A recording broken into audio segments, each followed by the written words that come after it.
নমস্কার বন্ধুরা, সবাই কেমন আছেন?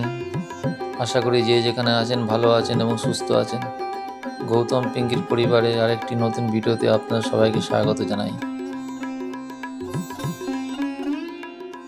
সকাল সকাল উঠে পড়লাম, চারদিকটা সুন্দর লাগছে, সুন্দর পরিবেশ। সকালবেলার এই দৃশ্যটা যারা ওঠে তারাই বুঝতে পারে, আর যারা ওঠে না তারা কিন্তু মিস করে যায়। সকালবেলা মর্নিং ওয়াক করে এলাম বাড়িতে, এসে পিঙ্কি চা রেডি করে দিল। সেই সকালবেলার আমাদের যা রুটিন, লাল চা, আমরা সেটা দিয়ে দিন শুরু করি। লাল চা দিয়ে দিন শুরু করলে মেজাজটাই একটু আলাদা হয়, যদিও আমরা লাল চাটাই ভালোবাসি। চাটা খেয়ে পিঙ্কি রান্নাঘরে চলে গেল। এবার রান্নাটা বসাবে। রান্না বসানোর আগে রান্নাঘরটা একটু পরিষ্কার করে নিচ্ছে, তারপর রান্না বান্না বসাবে। আজকের দিনটা এইভাবেই শুরু করব আমরা।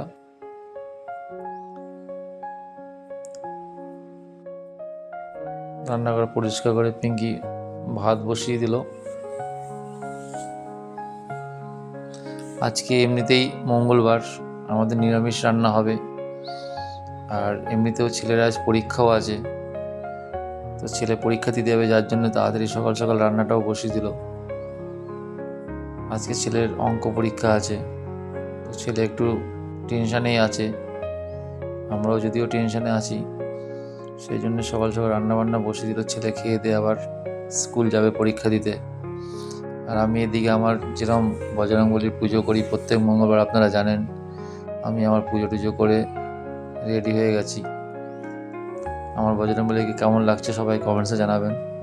পিঙ্কিও ঠাকুরঘরে চলে গেল, ঠাকুরঘরে পুজো টুজো দিয়ে পিঙ্কিও আবার রান্নাবান্না লাগবে, ওই জন্য পুজোটা করে নিচ্ছে।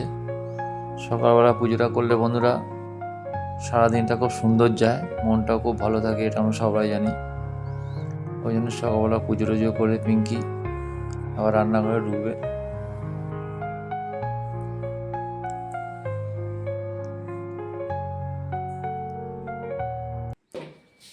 ও খাবার দিয়ে দিয়েছো? হ্যাঁ, খাবার দিয়ে দিয়েছি তো তোমাকে। খাবারটা নিয়ে এলাম। ছেলে তো এখনো আসেনি, ছেলে আসুক। চলো ঠিক আছে, দুজনে বসে আছি। খাবার কি কি আছে? আজকে তো আমার নিরামিষ করেছি। আলু পটলের তরকারি, উচ্ছে বেগুন ভাজা আর শশা। টক দইটা দিইনি, যেহেতু তুমি সকালে টক দই খেয়েছো আর দিলাম না। আচ্ছা আচ্ছা, হুম তুমি স্টার্ট করে দিয়েছো? হুম চলো ঠিক আছে, দেখি। সকাল থেকে কিছু খাইনি তো। এটা উচ্ছে দিয়ে বেগুন দিয়ে, তাই তো? হুম দেখি খেয়ে। উচ্ছে বেগুনটা বেশ গরমকালে খেতে ভালো লাগে, বলো? হুম হুম। আচ্ছা, গরমকালে এলে তিতোটা খেতে অত ভালো লাগে না, যাই না, খুব ভালো। আমার তিতো সবসময় কিন্তু ভালো লাগে। শীতকালে কিন্তু তিতো খেতে ভালো লাগে না, জানো? এটা কিন্তু একটা ব্যাপার। বন্ধুরা, আজকে তো মঙ্গলবার, আর আজকে আমার পুজো থাকে, তো আজকে ওই জন্য আমাদের নিরামিষই হয়। সোমবারও নিরামিষ হয়, তো নিরামিষের দিনকে খেতে একটু অসুবিধা হয়, তবে ভালো খাবার থাকলে অসুবিধা হয়। যেমন আজকে পটলটা সিজনে প্রথম আমরা খাচ্ছি। পটল মার্কেটে উঠেছে কিন্তু কম, অতটা না, মানে দামটাও বেশি। আজকে পটলটা খাচ্ছি, দেখি পটলটা কেমন করলো পিঙ্কি। পটলটা ঢেলে নিলাম পুরোটা, বুঝেছি। হুম দেখে তো ভালোই লাগছে। পটল নতুন সিজনের পটল খেতে ভালোই হবে, তবে পটল দু ধরনের, একটা মাচা হয়, একটা নিচে হয়, তাই না? মাছ জমিতে হয় একটা মাছ, জমিতে তো মাছের উপরে যে মানে পটলটা একটা হয়, মাচাতে হয় আর একটা নিচে হয়। মাটির মধ্যে যেটা হয় সেটা একটু জলসা জলসা থাকে, দানা দানা হয়। মাথার মধ্যে পটলটা বেশ খেতে ভালো লাগে, হুম, দানা কম হয়। পটলগুলো কচি আছে, বুঝলে? এইগুলো ভালো পটল, খুব ভালো, এটা মাঝারি পটল, এটা দানা কম। ভালো হয়েছে, পটলটা ভালো হয়েছে।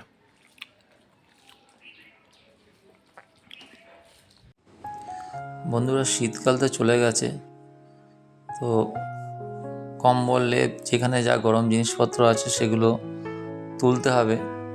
তো আমরা প্রত্যেকবারে যখন শীত চলে যায় আমরা কম্বলগুলোকে সুন্দরভাবে গুছিয়ে বক্স কার্টে ঢোকাই। তো দেখুন আমরা কিভাবে প্যাকিং করছি। প্রথমে একটা প্লাস্টিক কভার নিয়ে নিলাম, প্লাস্টিক কভারের মধ্যে কম্বলগুলোকে ঢুকিয়ে দিচ্ছি একে একে। কারণ কি, এরমভাবে যদি খোলাভাবে রাখি বক্স কার্টের ভেতরে একটা ধুলো ঢোকে। যখন শীতের সময় এটা নামানো হয় তখন আমরা দেখেছি কম্বলগুলো পুরো ধুলো হয়ে যায়। তো সেই জন্যে কম্বলগুলো ওয়াশ করে আমরা একটা প্লাস্টিক কভারের মধ্যে টেপ লাগিয়ে সিল করে রাখি। এতে কী হয়, ময়লাগুলো ঢুকতে পারে না এবং যেমন ধোয়া আছে নেক্সট শীতে যখন এটা বার করব তাতে সেরকমই এটা ফ্রেশ থাকবে। তো আমরা এটা প্রত্যেক বছরই করে থাকি বন্ধুরা, এটা অনেকেই করে। তা নাহলে আমরা ওই বক্স কাটের মধ্যে রয়েছে তো ধুলোবালি লাগবে না, কিন্তু ভুল কথা। বক্স কাটের মধ্যেও ধুলো ঢোকে, কীভাবে ঢোকে আমরা জানি না, সেখানেও ধুলো ঢুকে কম্বলগুলো নষ্ট হয়ে যায়। তো শীতের শুরুতে যখন নামানো হয় তখন কম্বলগুলো গায়ে দেওয়া যায় না, আবার এগুলোকে ধুতে হয়। তাই জন্য আমরা দেখুন প্রত্যেকটা একটা একটা করে প্লাস্টিকের মধ্যে ঢুকিয়ে এটাকে সিল করে আমরা বক্স কাটে ঢুকিয়ে দিই। এটা আমি এক জায়গায় দেখেছিলাম একজনের কাছ থেকে, সেভাবে আমাদের এটা শেখা। পিঙ্কি আমি দুজনেই প্রত্যেক বছর এরমভাবেই কম্বলগুলো যত্ন সহকারে ঢোকাই। প্যাকিং ট্যাকিং করা হয়ে গেছে, এবার এটাকে বক্স কাটের মধ্যে সুন্দরভাবে ঢুকিয়ে দেবো। এতে কী হবে, কোনো রকম ধুলোবালি লাগবে না এবং শীত যখন আসবে তখন নামালেই এটা আবার ফ্রেশ থাকবে, অ্যাজ ইট ইজ থাকবে, যেমন ধোয়া আছে তেমনই। আপনারাও এইভাবে করতে পারেন, করে ট্রাই করে দেখবেন কম্বলগুলো খুব ভালো থাকবে। তো আজকের ভিডিওটা বন্ধুরা এই পর্যন্ত। পরবর্তী ভিডিওতে আবার দেখা হবে খুব শিগগিরই। সবাই ভালো থাকবেন, সুস্থ থাকবেন।